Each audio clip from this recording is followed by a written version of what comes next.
Vamos a continuar con nuestras reflexiones alrededor de historia del cristianismo por el siglo XV hasta el siglo XVI, XVII, XVIII, XIX, XX y entender cómo fue este movimiento. Sabemos que la Reforma Protestante sucedió en un momento histórico que la posibilita. Sin embargo, es un movimiento que tiene precursores, que ya había existido una reflexión al respecto de elementos importantes para la reforma. Quiero solamente recordar algunos precursores que favorecieron la reforma que sucede en el siglo XVI. Es bueno recordar esto porque vemos a Lutero, Calvino, a los primeros reformadores, y olvidamos que hubo un movimiento que los antecedió y que gracias a esas reflexiones hechas, a esos cuestionamientos, es que fue posible la reforma protestante en el siglo XVI. El contexto la favoreció y esos pre-reformadores posibilitaron la reflexión alrededor de esos elementos. Los valdenses, por ejemplo, que sucedió en el siglo XII, siglo XIII, podemos llamarlos como los precursores de la Reforma, porque muchos de los elementos que fueron discutidos por Martín Lutero ya eran colocados por los valdenses, en otro contexto, obviamente. Un contexto que no posibilitó que esto fructificara, pero encontramos elementos de la Reforma presentes entre los valdenses. Fue en el siglo XII y existía un comerciante francés llamado Pedro Baldo que defendía, por ejemplo, que cada fiel podía tener su Biblia, leerla en su idioma y buscar a partir de ella una interpretación bíblica propia sin depender de intermediarios. Esta es una reflexión que va a estar presente en el siglo XVI. Tal vez sea una de las grandes discusiones la posibilidad de la lectura de la Biblia estar en el idioma propio. Otro elemento es que rechazaba la autoridad del Papa por sobre todo y rechazaba los cultos a las imágenes. Y aquí estamos viendo elementos presentes luego en la Reforma Protestante.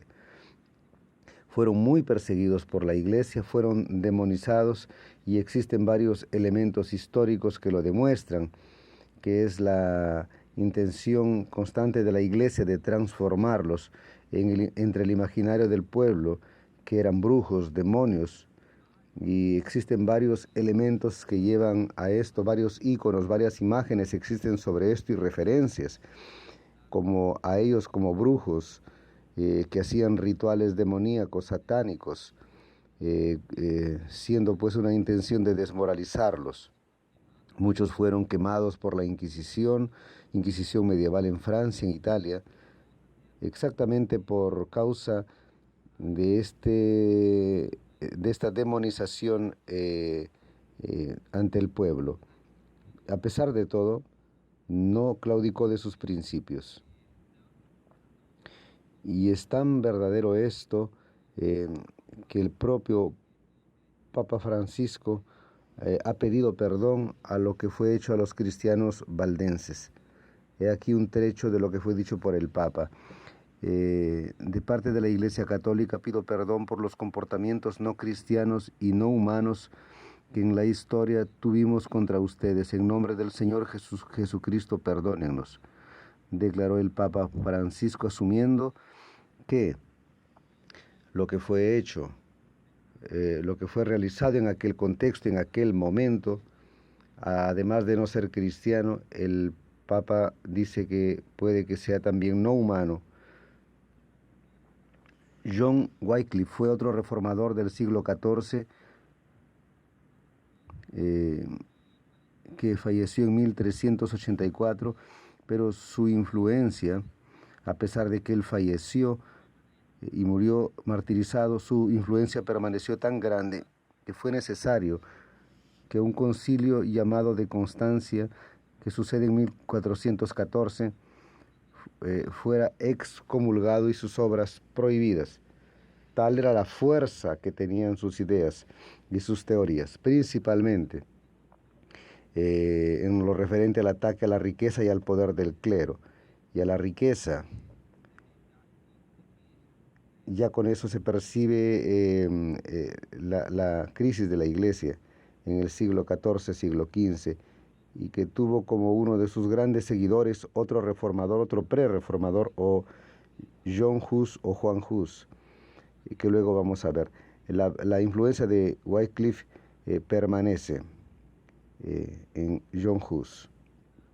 El Concilio de Constanza fue el 16º concilio ecuménico de la Iglesia Católica. Estaba en un contexto de disputa entre papas. Es en aquel momento del cisma cuando había más de un papa y necesitaban resolver eso. Y se excomulgaba a un hombre que estaba indicando los problemas de la Iglesia, que llamaba por una reorganización, y se excomulgaba por un lado a este hombre, y por otro lado se decía que había un problema. Eso es irónico. ¿Cuál fue este conflicto que se levanta en el Concilio de Constanza y que se intenta resolver? Justamente es aquello que llamamos gran cisma de la Iglesia, que aconteció entre el final del siglo XIV e inicio del siglo XV, cuando la residencia del papado fue alterada de Roma. Sabemos que la residencia del Papa es en Roma, pero de 1309 a 1377, casi 70 años, la residencia fue para Francia, y esto generó una serie de problemas. Los italianos querían que regresara y parte de la Iglesia entendía que tenía que mantenerse en Roma, otra entendía que tenía que quedar en Francia. Esto se va a mantener hasta que en un momento hubo una división de la Iglesia con dos papas. En 1378 fue elegido el Papa Urbano VI, de origen italiano, y como era italiano, regresa a Roma y dice: mi casa, mi residencia es Roma. Esto generó un conflicto entre aquellos que creían que no debería ser así, que debería mantenerse en Francia. Y en ese contexto se eligió otro papa que se quedó en Aviñón, en Francia. Entonces habían dos papas y surge un tercero, pero con menos fuerza, y que va a residir en Pisa. Entonces habían en algún momento tres papas y la Iglesia tenía que resolver este problema que se suscitó. Tenemos aquí un mapa que habla un poco sobre esto y la influencia de los papas, recordando que los papas tenían influencia política sobre los imperios. El papa que residía en Roma tenía una influencia sobre un grupo que está un poco aquí más en destaque, y el otro papa tenía influencia hacia otro grupo de imperios y naciones que también se destaca aquí en nuestro mapa, que está en un color un poco más fuerte. Uno sobre una región, otro sobre otra región, y lo dividí. No apenas se divide el papado, sino también se divide la política. Es también un conflicto político que era necesario resolverlo en ese concilio. En ese concilio, Juan Hus, que sería un seguidor de Wycliffe, fue llamado al Concilio de Constanza para poder hablar, para poder mostrar su posición y hacer su defensa. Aquí hay una imagen que representa la ida de Juan Hus al Concilio de Constanza, y Juan Hus fue llamado para manifestar sus posiciones y hablar de sus ideas. Hasta creíase que podía resolverse y encontrar un acuerdo, pero a pesar de haber ido al concilio fue preso y quedó 7 meses en un juicio. En ese periodo no consiguió convencer a sus opositores y acabó condenado por herejía, siendo quemado en la hoguera en 1415. Note que era así que se combatían las nuevas formas de pensar, esas nuevas ideas que aparecían por parte de estos pre-reformadores. Hubo difamación, intentativa de crear un imaginario uniendo estos pre-reformadores a a brujería, a un proceso de demonización, descalificación, llegando incluso algunos de estos líderes a ser victimizados en la hoguera. Esta es una representación de lo que sucedió, de la muerte de Juan Hus en la hoguera. Pero a pesar de su muerte, este movimiento no acabó, continuó, tanto que se suscita un movimiento llamado Revolución Suscita por parte de un grupo que continuaba oponiéndose a los principios de la Iglesia Católica, algunos principios. Otro reformador también bastante conocido es Jerónimo Savonarola, bastante conocido por algunas cuestiones mesiánicas que él coloca, pero el gran momento y lo que quedó en el imaginario de la cultura popular fue cuando en 1497, en la víspera de Cuaresma, Savonarola en Florencia creó una gran hoguera llamada la Hoguera de las Vanidades, donde él llama al final del siglo XVI, final del siglo XV-XVI, y va a tener una influencia bastante grande del Renacimiento que se estaba organizando en esta región. Él llama a muchos de los burgueses de la sociedad a lanzar en la hoguera y a quemar juegos, instrumentos de música, obras de arte, libros de Boccaccio, todo lo que para ello eran elementos que apartaban al ser humano del cristianismo y de la fe. Por eso se llama Hoguera de las Vanidades, que aún hoy usamos esa frase como Hoguera de las Vanidades. Muchos artistas participaron de ese momento y quemaron sus obras. La consecuencia de todo este movimiento, de toda esta acción de Savonarola fue que en 1498 fue ahorcado y quemado en la misma plaza en la que preparó la Hoguera de las Vanidades. La consecuencia para la vida de él fue ser ahorcado y por intentarse defenderse y apastarse de esos movimientos mundanos. He aquí una representación de la Hoguera de las Vanidades, muchas personas llevando sus obras y sus elementos que según en ese periodo se creía apartaban al hombre de Dios.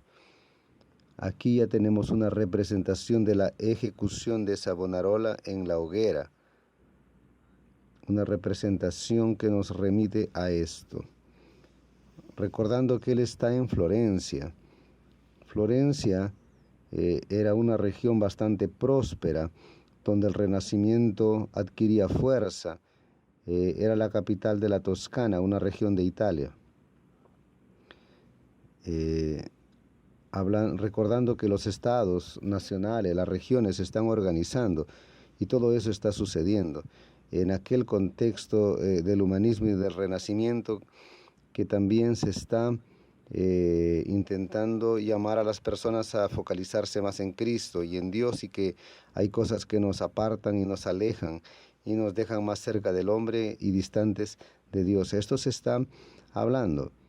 En Florencia, muchos de los grandes humanistas y de los grandes personajes del Renacimiento estaban viviendo. Leonardo da Vinci va a pasar por aquí, Maquiavel, Miguel Ángel, son nombres importantes que se vinculan a Florencia.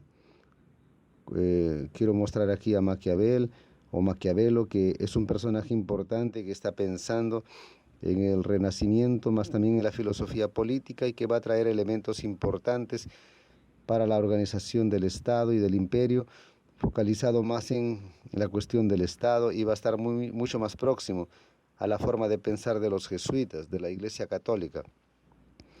Es muy próximo a lo que llamamos de tomismo. Es un personaje bastante importante. Si tienes un tiempo, te recomiendo que estudies un poco a Maquiavelo.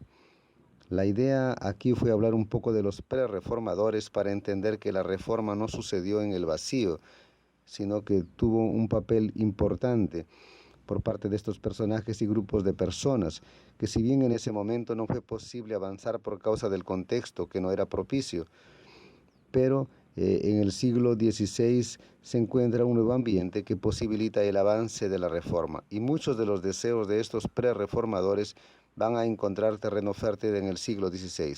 Espero que les haya gustado y hasta la próxima.